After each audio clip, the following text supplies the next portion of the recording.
బీఆర్ఎస్కు ఈరోజు నిజాయితీగా చిత్తశుద్ధి ఉంటే వాళ్ళ కార్యకర్తలు కానీ వాళ్ళ నాయకులు కానీ బీఆర్ఎస్ అనేది బీజేపీకి అమ్ముడు పోయిన పార్టీ.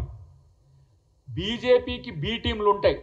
లైక్ ఆంధ్రప్రదేశ్లో కాక జనసేన ఎట్లా ఉన్నదో, టీడీపీ ఎట్లా ఉన్నదో, అట్లనే రహస్యమిత్రుడు జగన్ ఎట్లా ఉన్నాడో ఇక్కడ బీఆర్ఎస్ పార్టీ మాతో కొట్లాడినట్టు ఉంటుంది కానీ మీ బీ టీంగానే కొట్లాడుతుంది.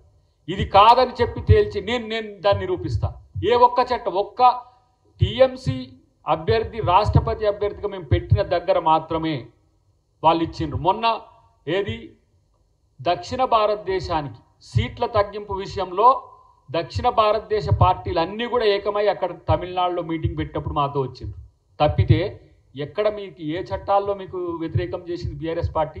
నేను చెప్తున్న ఈరోజు ఒక ఉద్యమకారునిగా ఇదే రాజ్నాథ్ సింగ్ను కలవడానికి మేము అందరం పోయిన రోజు, ఆ రోజు కడియం శ్రీహర్ గారు కూడా ఉన్నారు, జేఏసీ నాయకులం కోదండరామ్ గారు, మీ పార్టీలో ఉన్న శ్రీనివాస్ గౌడ్, స్వామి గౌడ్ లాంటి వాళ్ళు కూడా ఉన్నారు. అడగండి.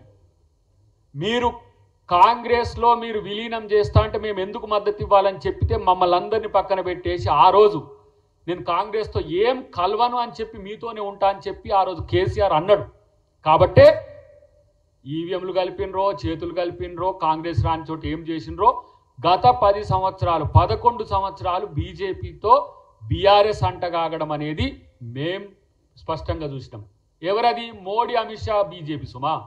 సుష్మా స్వరాజ్ గారు కాదు. మళ్ళీ సుష్మా స్వరాజ్ గారిని కూడా వాళ్ళు వ్యతిరేకించారు. నేను అంటున్నా ఎన్వీఎస్ఎస్ ప్రభాకర్ గారికి ఎంత మేరకు తెలుసో కానీ ప్రతి సందర్భంలో ఆయన కొడుకుని తీసుకుపోయి కేటీఆర్ని తీసుకుపోయి అయ్యా నీ దీవెనలు ఉండాలి ఈయన మీద అని చెప్పి, ప్రధానమంత్రిగా దీవెనలో ఉండాలన్నా నేను నా కొడుకును ముఖ్యమంత్రిగా చేసుకుంటున్నాను ఇంకేదో మంచి పదవికి తెచ్చుకుంటున్నాను అని చెప్పి ఆయన పోయి ఎవరైనా ఏ పార్టీ నాయకులు ఇప్పుడు మేము పోతాం సోనియా గాంధీ గారి కాడికి పోయి అమ్మ మీ బ్లెస్సింగ్స్ ఉండాలి తల్లి అంటాం. లేదంటే మాకు మల్లికార్జున ఖర్గే కాడికి పోతాం, మా రాహుల్ గాంధీ గారి కాడికి పోతాం. మీరు ఎక్కడికి పోయినరు? మీ కార్యక్షేత్రం ఏంది? మీ యొక్క స్ఫూర్తి కేంద్రం ఏంటంటే వీళ్ళది బీఆర్ఎస్ వాళ్ళది బీజేపీ. వాళ్ళకు నాయకుడు ఉన్నాడా? పోనీ నేను అంటున్నా కాంగ్రెస్ విచారధారకు బీజేపీ విచారధారకు పోటీ జరుగుతుంది. ఈ పోటీ జరిగినప్పుడు బీఆర్ఎస్ నాయకులు మాతో లేరు. ఎవరితో ఉన్నట్టు? ఇంకో థర్డ్ ఆల్టర్నేటివ్ ఉందా ఏమన్నా? బీజేపీతోనే కదా ఉన్నది. కాబట్టి అలా నేను చెప్పిన కమలం కాడకు గులాబీ పువ్వును అంటుగట్టుకున్నారు. దీన్ని జనంలోకి మళ్ళీ పోతే మాకు బీజేపీకి నష్టం అని చెప్పి ఇలా వాళ్ళు చేస్తున్నది. నేను అంటున్నా ఈటల రాజేందర్ కూడా నీకు అధ్యక్ష పదవి ఇస్తా అంటే దాంట్లో ఎవరు ఒప్పుకుంటారా? వాళ్ళు ఎవరు ఒప్పుకుంటారు? అనవసరంగా నీ నైజానికి భిన్నంగా నీ నేచురాలిటీకి భిన్నంగా రేవంత్ రెడ్డి గారి మీద ఇష్టం వచ్చినట్టు మాట్లాడుతున్నావు. చాలామంది నీ మీద జాలి సానుభూతి ఏంటంటే ఒక ఓబీసీవి ఆ రోజు ఏది వామపక్ష భావజాలం నుంచి ఉద్యమాల్లోకి వచ్చి ఇక్కడ తెలంగాణ కొరకు కొట్లాడినాం అనే జాలి తప్పితే నిన్ను చూస్తే ఇప్పటికీ జాలి ఎందుకుంటుంది? నిన్ను అధ్యక్ష పదవి చేస్తారేమని చెప్పి ఇష్టం వచ్చినట్టుగా ముఖ్యమంత్రి గారి మీద మాట్లాడుతున్నారు. మాట్లాడిన దాంట్లో కూడా నీ నైజానికి భిన్నంగా బూతులు మాట్లాడుతున్న స్థితి. వీళ్ళు ఎట్లాంటి వాళ్ళు అంటే బీజేపీ వాళ్ళు బూతులంతా మాట్లాడేది వాళ్ళే, బూతులంతా ఎక్స్పోజ్ చేసేది వాళ్ళే. వాళ్ళ సోషల్ మీడియా మొదలు పెడితే ఇంకేదో ఉంటుందిగా, ఇన్ఫ్లుయెన్సర్స్ నుంచి మొదలు పెడితే బూతు రాజాలు ఎవరంటే బీజేపీ వాళ్ళే. మళ్ళీ వాళ్ళు ఇతరులను అంటారు. ఇలా కొడక అని అంటే ఏందన్నట్టు దాని ఉద్దేశం? ఒక ముఖ్యమంత్రిని పట్టుకొని ఇలా అట్నే మిమ్మల్ని అంటే మీకు మంచిగా అనిపిస్తుందా? ఆ భాష వాడితే కొడక భాష, ఇంకో భాష, ఎల్ భాష, ఎం భాష అంతా ఉంటాయి కదా. ఇలాంటి దిగజారుడు రాజకీయాలకు బీజేపీ వచ్చిందానికి ఫ్రస్ట్రేషన్లో ఉన్నది. ఈ రాష్ట్రంలో మీరు తలకాయ కిందికి పెట్టి కాళ్ళు పైకి పెట్టి పాదయాత్రలు చేసినా తలకాయ యాత్ర చేసినా మీ తలకాయ లేని వాళ్ళకి మీకేం అధికారం వచ్చే పరిస్థితి ఏం లేదు. ఎందుకు ఇలాంటి చేతగాని ప్రకటనలు లేకపోతే ఇలాంటి పనికిరాని ప్రకటనల వల్ల ఏమొస్తుంది?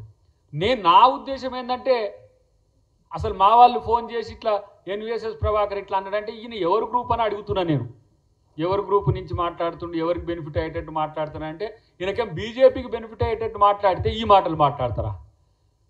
నిజాయితీగా నేను మాతో బీఆర్ఎస్ లేదని చెప్పి ఇక మళ్ళీ దేవుళ్ళని కొట్టుడు అంటే మళ్ళీ దేవుళ్ళ పంచాయతీ పెడతారు వీళ్ళు. అవి ప్రతిదీ కూడా ఇట్లా ఏదో పొదుపుతో మాట్లాడాల్సి వస్తున్నది. సరే మీరు ఎక్కడ మీకు బీఆర్ఎస్కు ఉన్న రాజకీయ రహస్య ఒప్పందము మీకు లేదు అని చెప్పాలంటే మీరు బర్డెన్ ఆఫ్ ప్రూఫ్ మీ మీద ఉంది. మాతో కొట్లాడిండ్రు, వాళ్ళు మాతో పోరాడిండ్రు. వాళ్ళకు 39 సీట్లు వచ్చినాయి, మాకు 64 సీట్లు 64+1 వచ్చినాయి. మాకు వాళ్ళకు పోటీ జరిగింది. మరి వాళ్లకు మా వాళ్ళ అధికారంలో ఉన్నారు, విపక్షమైనరు. మేము విపక్షం వల్ల అధికార పక్షమైనరు. మరి మీరే పక్షం? నా గర్కా నా ఘాట్కా లెక్క.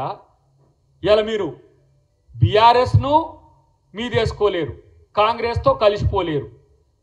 మరి మీది ఏందో నాకు ఎటు అర్థం కావట్లేదు. కానీ మీ అన్రెస్ట్లో భాగం ఏంటంటే కాంగ్రెస్ పార్టీ మీద అబద్ధపు ప్రచారాలు చేస్తే తస్మాత్ జాగ్రత్త.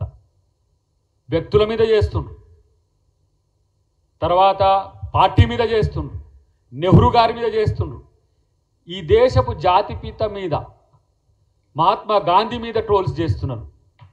సిగ్గు లజ్జ అభిమానం అనేది ఉంటే జాతిపిత అంటోని మీద కూడా ట్రోల్ చేసి చివరికి ముఖ్యమంత్రి మీద వదులుతలేరు. సామాన్య వ్యక్తులు బీజేపీని విమర్శించినా కూడా మీరు ఓరుస్తలేరు.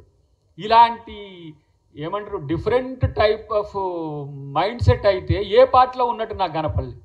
నిన్నెవరో బీఆర్ఎస్ నాయకుడు చేస్తే వాళ్ళ మీద కూడా అంతే. అంటే వీళ్లకు ఒక నీతి, ఒక జాతి, ఒక నిజాయితీ అనే వాటి మీద నమ్మకం లేదు. వాళ్ళ అమిత్ షా అన్నాడు ఒకసారి, అది ఇప్పుడు గుర్తొస్తున్నది, అబద్ధాలైనా ప్రచారం చేయండి, అబద్ధమే ప్రచారం చేయండి, మీ బతికే అబద్ధం బీజేపీ. దీన్ని ఏమనాలి ఇప్పుడు అంటే అబద్ధాలకు కేర్ ఆఫ్ అడ్రస్, అబద్ధాలకు ఏమంటాము బ్రాండ్ అంబాసిడర్ అంటే బీజేపీ మాటలు ఎవడు నమ్మే స్థితిలో లేడు. ఇలా తెలంగాణ ప్రజలు నమ్ముతారా? పోనీ మీరు అన్న స్టేట్మెంట్ను కోర్స్ మీకు అనుకూలమైన మీడియాలో కొంతమంది చేయొచ్చు, మీ సోషల్ మీడియాలో కొంతమంది చేయొచ్చు, లేకపోతే మీ ఇన్ఫ్లుయెన్సర్స్ ఎవరైనా చెప్పొచ్చు కాక. కానీ బీజేపీకి సౌత్ ఇండియాలో బతికటానికి తెలంగాణలో ఏదో ప్రయోగం చేస్తా అని చెప్పేసి ఇలాంటి పనికి మారిన స్టేట్మెంట్స్ ఇస్తే ఎవరు నమ్మరు. సరికదా మీ నాయకుల మైండ్ సెట్ ఒకసారి చెక్ చేసుకోండి. సైకాలజిస్టులను చూపించుకుంటారా, సైక్రియాటిస్టులను చూపించుకుంటారా? మేము డాక్టర్లను ప్రొవైడ్ చేస్తాం. మేము ఎందుకంటే ప్రభుత్వంలో ఉన్నాం కాబట్టి మంచి సైక్రియాటిస్టులను చూపిస్తాం.